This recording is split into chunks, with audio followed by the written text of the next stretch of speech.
每年暑假都係一家人出外旅遊嘅旺季，有旅行社估計今年本港外遊嘅人數較舊年同期會升超過1成。不過，港元對主要貨幣匯價跟舊年同期比較出現下跌，有部分嘅累積跌幅超過1成。究竟喺港元弱勢底下出外旅遊有啲咩地方要注意呢？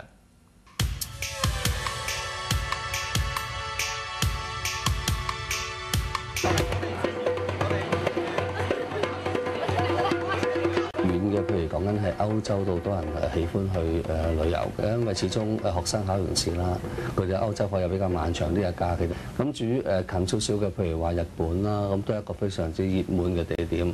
咁今年暑假都好多航班咧係飛去一啲比較另類嘅地方，例如仙台啊，或者係北九州等等，你平時係好難飛到去嘅地方。學生哥捱咗1年，終於等到暑假。唔少父母都會趁機會同仔女到外地旅遊兼輕鬆一下。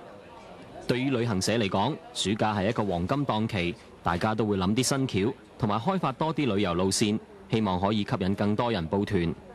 咁隨住呢一種交通方面嘅便利咧，就好多客都會有得平咗啦，價錢就會選擇去北歐玩啦。咁另外第二個熱門地點就東歐啦，好似好簡單，譬如話去斯洛伐克啊，去波蘭啊。呢啲保加利亞嘅地方咧，亦都平時係比較係難去嘅。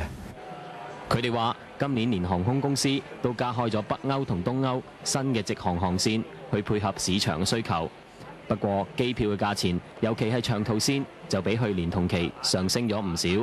咁主要係供求嘅問題同埋成本嘅問題啦。其實燃油附加燃油費又貴咗啦，有時係咪有升有跌啦？咁再加上喺暑假嚟講咧，一般嗰